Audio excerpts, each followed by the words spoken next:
République de Guinée. C'est la meilleure année pour notre ministère en termes de bilan. Et cela a créé beaucoup de débats au sein du public parce que le Guinéen a été éduqué, a été formé pour dire que le sport se résume au football, et pas seulement au football, mais l'équipe nationale senior, et que c'est quand le Sili gagne qu'on est bon, c'est quand le Sili ne gagne pas, nous ne sommes pas bons, alors que le sport, c'est plus de 80 disciplines, et donc nous avons plus de 50 qui sont des disciplines pratiquées par notre pays. Donc, oui, effectivement, en 2025 comme en 2026, nous allons continuer à investir dans les autres disciplines. Et vous avez constaté que nous avions au NIMBA d'or de septembre, sur les 4 ans, nous avons fait des innovations extrêmement importantes.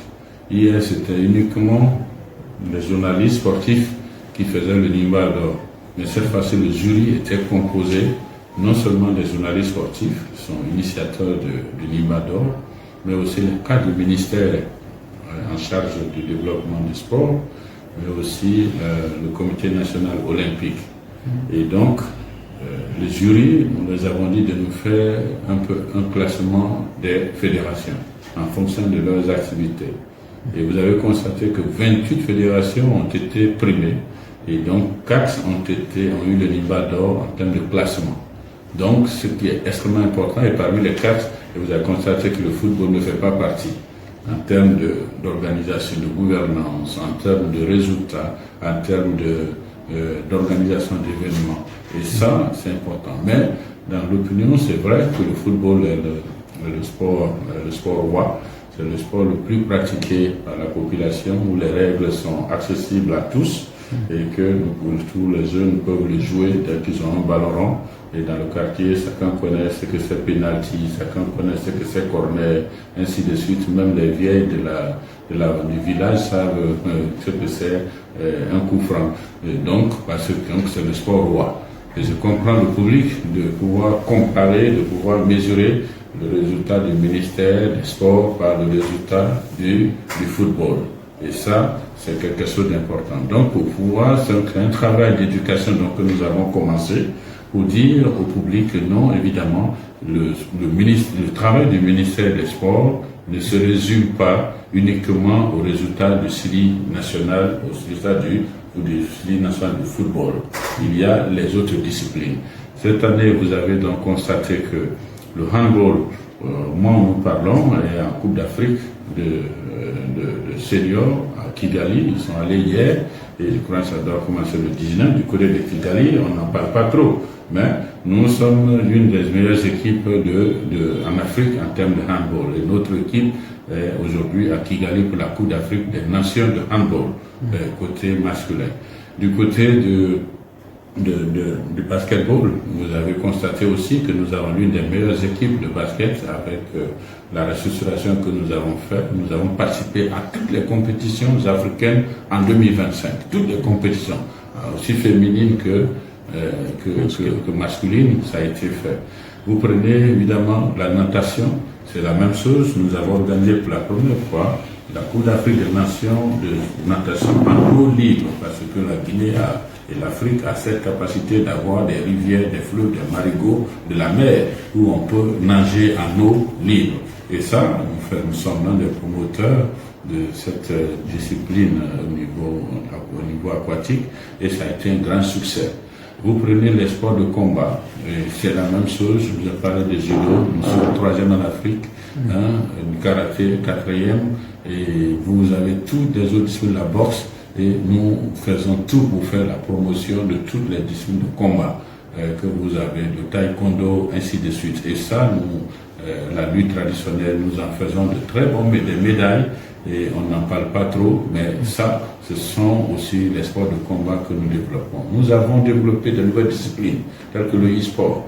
Je vous en parlais tout de suite du mini-football où nous sommes 4e. Et vous avez le petit poteau où nous sommes vice-champions d'Afrique, parce que nous avons battu presque toutes les équipes. Nous étions en finale contre la Côte d'Ivoire, du côté de Korogo. On n'en parle pas trop, pourquoi il faut faire la promotion de toutes ces disciplines-là pour faire la diversification. Et la diversification, c'est notre priorité, évidemment. Mais ce qui fait que nous avons dit que c'est notre meilleure année, c'est surtout les investissements.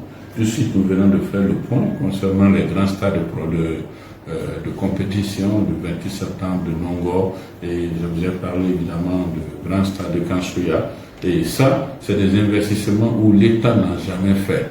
C'est-à-dire l'État n'a jamais mis son argent dans le BND pour pouvoir construire des stades. Même ce stade de proximité, ça n'a jamais fait. Si vous ajoutez à cela les autres stades de proximité, à la date d'aujourd'hui où je vous parle, à Conakry déjà nous avons plus de 12 qui sont en cours de livraison. Vous partez à l'intérieur du pays, des villes comme Zérekore, ça commence le stade du 3 avril. Mamou, déjà, nous avons 2 stades qui sont en construction à Mamou. Labé, le stade préfectoral est en construction. Du côté de Kankan, le stade Kafamoria. Du côté de Sigiri, vous y partez, nous avons lancé 2 stades là-bas en construction. Bofa, nous avons lancé le stade préfectoral.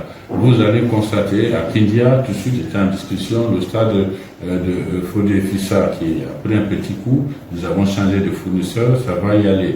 Même les terrains comme les terrains de Wanindara, nous avons bientôt, ils seront livrés. Et donc vous pouvez constater que, évidemment, et tout ça c'est le budget national de développement. Nous n'avons jamais eu ça. Tous ces sentiers-là étaient en arrêt.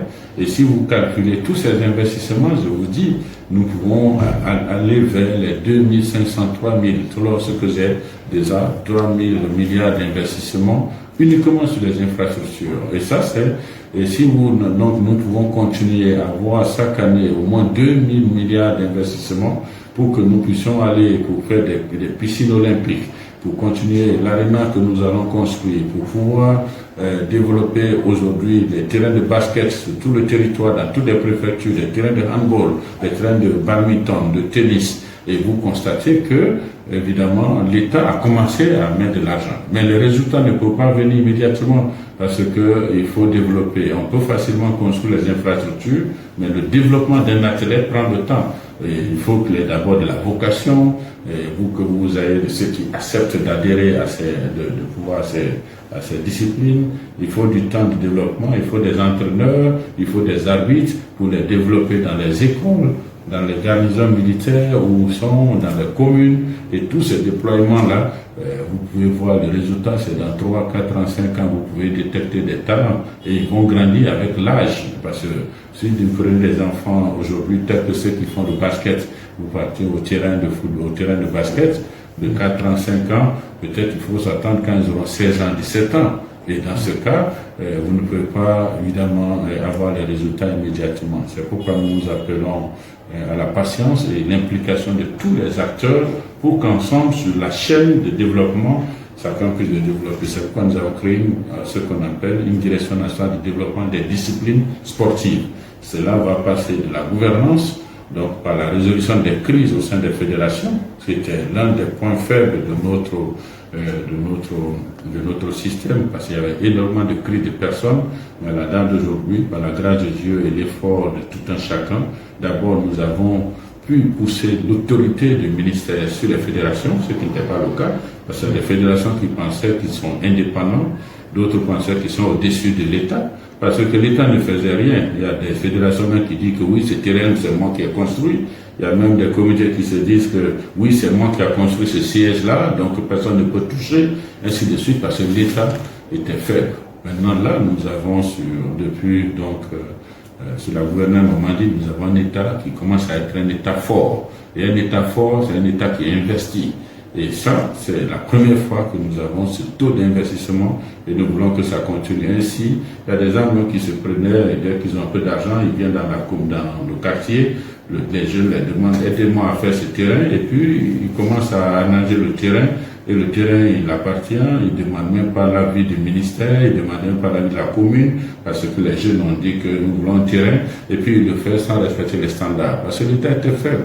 Mais à la date d'aujourd'hui, même si c'est un don que tu veux donner maintenant en termes de stade, il faut passer par le ministère pour que tu respectes les normes.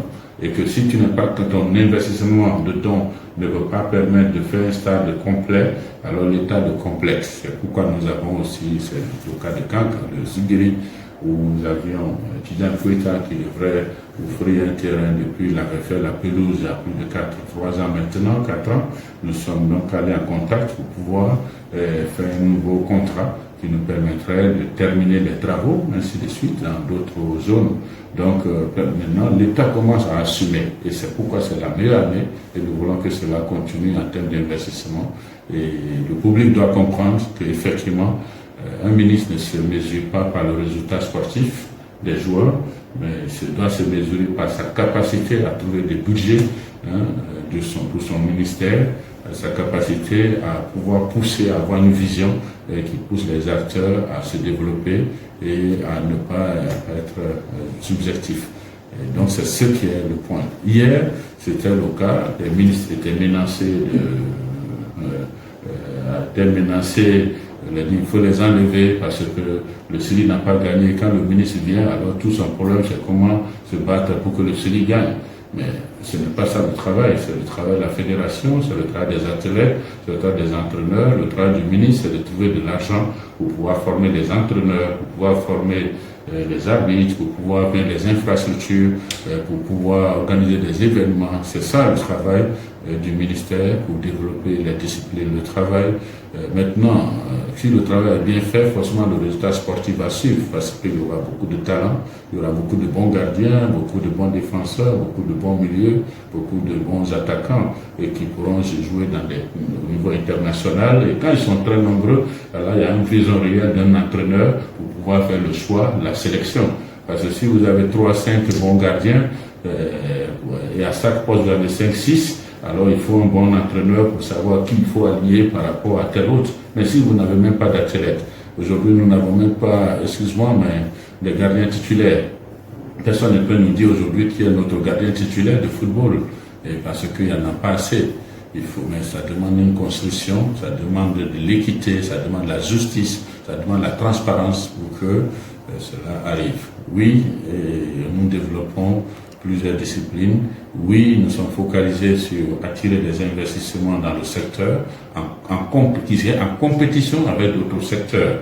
Au moment où je vous parle, l'eau est prioritaire, la route est prioritaire, l'électricité est prioritaire, la défense est prioritaire, l'agriculture.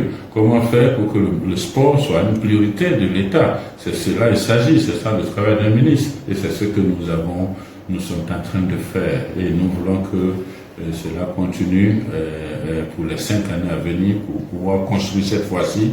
Mais la pression populaire va continuer, mais il ne faudra pas céder à cette pression pour encore aller chercher du superficiel. Il faut aller en profondeur pour résoudre le problème à la base. Monsieur